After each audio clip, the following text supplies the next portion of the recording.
আসসালামু আলাইকুম প্রিয় বাংলাদেশি ক্রিকেট ফ্যান্স।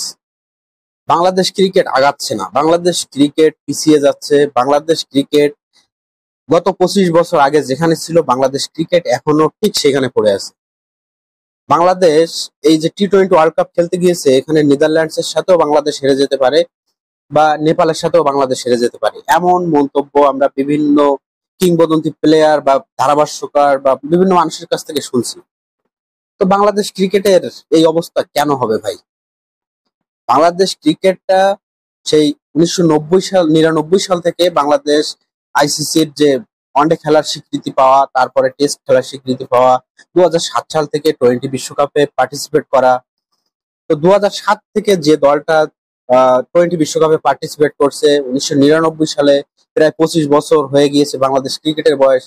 তো এই 25 বছর আগে বাংলাদেশ ক্রিকেট যেখানে ছিল, এখনো নাকি বাংলাদেশ ক্রিকেটের স্ট্রাকচার বা বাংলাদেশ ক্রিকেটের যে গ্রোথ, সেটা এখনো সেই জায়গায়। কেন এমন মন্তব্য আমাদের শুনতে হচ্ছে, বা কেন এমন মন্তব্য বাংলাদেশ ক্রিকেট সম্পর্কে হবে? একটা গল্প দিয়ে আপনাদের সাথে শুরু করি। গল্পটা হচ্ছে, বলিউডের একটা আমির খানের সিনেমা দেখছিলাম। ওটা একটা মেয়ের সম্পর্কে ছিল, যে মেয়েটা তার বাবার কাছে কুস্তি শিখেছিল এবং পরবর্তীতে একজন কোচের আন্ডারে যে সে বাবার দেয়া ইনস্ট্রাকশন গুলোকে হেয় প্রতিপন্ন করেছিল, এজন্য তার পরাজয়ের দিকে সে ধাবিত হয়েছিল। আবার পরবর্তীতে সে তার বাবার ইনস্ট্রাকশন ফলো করে কিন্তু চ্যাম্পিয়ন হয়ে গিয়েছিল। তো এই সিনেমাটা হয়তো আপনারা অনেকেই দেখেছেন। তো বাংলাদেশ ক্রিকেট ঠিক সেই পথে ধাবিত হয়েছে। আপনারা একটা জিনিস চিন্তা করেন, বাংলাদেশ মহিলা যে ফুটবল টিম আছে, এরা বিশ্ব মঞ্চে অনেক ভালো পারফর্ম করছে। এদেরকে নিয়ে আমরা গর্ববোধ করি। বাংলাদেশ মহিলা ফুটবল দল এশিয়ার সেরা দল বা দক্ষিণ এশিয়ার সেরা দল হিসেবে আখ্যায়িত হচ্ছে। এশিয়ার অনেক বড় বড় টিমকে এরা হারিয়ে দিয়েছে। তো বাংলাদেশের এই যে মহিলা ফুটবলের জাগরণ, এই জাগরণটা কিভাবে হয়েছে সে সম্পর্কে কি আপনারা জানেন? বাংলাদেশের মহিলা ফুটবলে জাগরণটা ঘটেছে মূলত বঙ্গমাতা গোল্ড কাপ নামে যে স্কুল পর্যায়ে যে ফুটবল খেলা হয়, এখান থেকে ধাপে ধাপে যে প্লেয়াররা উঠে গিয়েছে, তাদেরকে নিয়েই বাংলাদেশের মহিলা ফুটবল টিম কিন্তু গঠিত হয়েছে। আপনারা সবাই হয়তো জানেন কম বেশি, কলসিন্দুর, ময়মনসিংহের কলসিন্দুর নামক স্থানের মেয়েরা কিন্তু বাংলাদেশ ফুটবলের এই গণজোয়ার বা গণজাগরণ ঘটেছিল, এর মুখ্য ভূমিকা পালন করেছিল কলসিন্দুরের একটা প্রাথমিক বিদ্যালয়ের মেয়েরা। তো আপনারা তো কলসিন্দুরের সেই প্রাথমিক বিদ্যালয়ের মেয়েদের এখন চিনছেন, বা এখন ন্যাশনাল টিমের কোচকে তাকে চেনেন, বা ন্যাশনাল টিমের যারা মেন্টর আছেন বা কোচিং প্যানেল আছেন, তাদেরকে হয়তো আপনারা চেনেন। এবং বাংলাদেশের এই মেয়েরা বিশ্ব মঞ্চে তাদের প্রতিভার স্বাক্ষর রাখছে, তা নিয়ে আপনি গর্ববোধ করছেন। কিন্তু প্রাথমিক লেভেলে বা ওই প্রাইমারি পর্যায়ে যে সময় ছিল, এই মেয়েদেরকে ফুটবল খেলাটা শিখিয়েছিল বা এই মেয়েদেরকে ফুটবল খেলার প্রতি আগ্রহ তৈরি করে দিয়েছিল কে, তাকে কি আপনারা চেনেন? আপনারা তাকে চেনেন না। রহিমউদ্দিন নামের একজন শিক্ষক, প্রাথমিক শিক্ষক, তার আবেগ দিয়ে, তার পরিশ্রম দিয়ে, তার মেধা দিয়ে তিনি এই মেয়েদেরকে তুলে এনেছিলেন। তো আমার প্রশ্ন হচ্ছে, রহিমউদ্দিন যে তার মেধা, তার শ্রম, তার আবেগটাকে এই ফুটবলের পিছনে ঢেলে দিয়েছিলেন, যার ফল আজকে বাংলাদেশ মহিলা ফুটবল দল পাচ্ছে, সেই রহিমউদ্দিনকে আপনারা কতটুকু চেনেন? রহিমউদ্দিনকে কতটুকু সম্মানিত করেছি আমরা? আমরা কি করতে পেরেছি? রহিমউদ্দিনের কথা কি আমাদের মনে আছে? বা বাংলাদেশের মহিলা ফুটবলের এই যে ফুটবলারদের তুলে আনার ক্ষেত্রে এমন রহিমউদ্দিন কিন্তু আনাচে কানাচে ছড়িয়ে আছে, তাদেরকে কিন্তু আমরা যোগ্য সম্মানটুকু দেই না। বাংলাদেশের মহিলা ফুটবল দল এখন যে সফলতা পাচ্ছে, এই সফলতা একসময় থাকবে না, দেখবেন।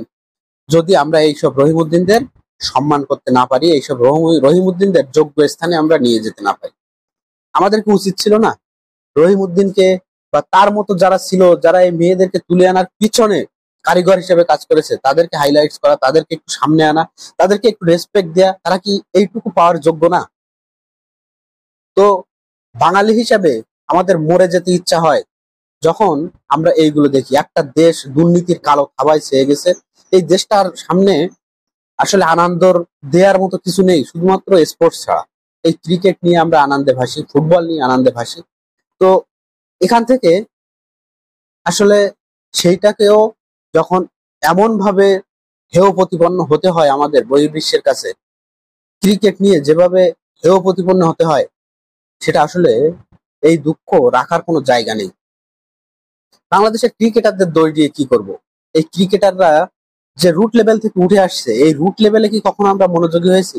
রুট লেভেলে যে কোচাররা রয়েছে তাদের উন্নতিতে কি কখনো মনোযোগ দিয়েছি? আমরা হাই পারফরমেন্স ইউনিটে বিদেশি কোচ রাখছি, আমরা এ টিমে বিদেশি কোচ রাখছি, কি লাভ আমরা যদি আমাদের রুট লেভেলটা যদি শক্ত করতে না পারি? তো এই রুট লেভেলের কোচদের সম্পর্কে আমরা কখনো চিন্তা করে দেখেছি? একটা রুট লেভেলের কোচ, তাকে কিন্তু বেতনভুক্ত করা হয় না, সে কিন্তু বেতন পান না, অথচ আমাদের বোর্ড 900 কোটি টাকার বোর্ড। আমরা 900 কোটি টাকা শুনেছি এখান থেকে 2 বছর আগে, অর্থাৎ এখন 1500 কোটি টাকা হয়ে যাওয়ার কথা। কি অবস্থা সেটা তো আমাদের আসলে সামনে আসে না। তো এই যে রুট লেভেলের যে কোচেরা আছে, এরা এই প্লেয়ারদের কাছ থেকে যা কিছু পায় তাই দিয়ে এদের সংসার চালায়। তো এই রুট লেভেলের কোচদের সম্পর্কে আমরা কি কখনো চিন্তা করেছি? আমরা মনে করি এরা বাংলাদেশ যেভাবে স্কুল শিক্ষকদের মেনটেন করে, প্রাইমারি স্কুলের শিক্ষকদের যেভাবে চার্জ করে, এই রুট লেভেলের সবাই, মানে রুট লেভেলে যেই থাকুক না কেন, তাকে সবসময় দমিয়ে রাখা হয় বাংলাদেশের ক্ষেত্রে।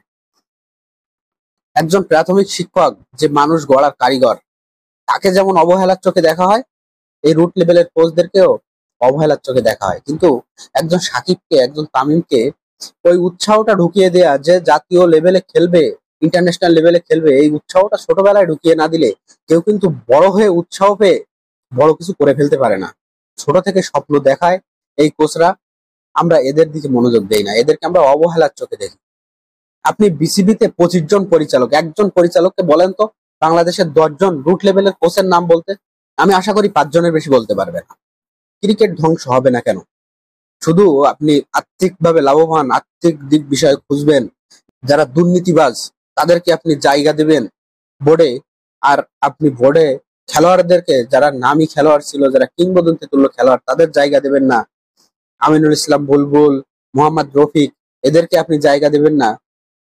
না দিয়ে আপনি ক্রিকেটের বাইরের একজনকে বোর্ড প্রেসিডেন্ট করবেন। পরিচালকরা যারা কোনোদিন ক্রিকেট বল ছুঁয়ে দেখেছে কিনা আমার মনে হয় না, এমন লোককে আপনি পরিচালক করবেন, করে আপনি বিশ্ব মঞ্চে পারফর্ম চাইবেন প্লেয়ারদের কাছে। কতটুকু আবেগ এবং বাস্তবতার সাথে মেলে কথাগুলো একটু চিন্তা করে দেখবেন। বাংলাদেশ ক্রিকেট একেবারে ধ্বংসের পথে, আরো ধ্বংস হয়ে যাবে এখান থেকে যদি এইভাবে উত্তরণ করা না হয়। দুর্নীতিকে দূর করতে হবে, এবং রুট লেভেলকে যদি আমরা উন্নতি না করতে পারি, বা এইভাবে যদি মনোযোগী না হয় রুট লেভেলে, কোনোদিন বাংলাদেশ ক্রিকেটার উঠে দাঁড়াতে পারবে না। রুট লেভেলে যারা আছে তাদেরকে রেসপেক্ট দিতে হবে, তাদেরকে হাইলাইটস করতে হবে, তাদেরকে আলোয় আনতে হবে, তাহলেই বাংলাদেশ ক্রিকেট এগিয়ে যাবে। অথবা বাংলাদেশ ক্রিকেট যতটুকু ধ্বংস হয়েছে এখান থেকে আর ঘুরে দাঁড়ানোর সক্ষমতা রাখে না। ধন্যবাদ সবাইকে।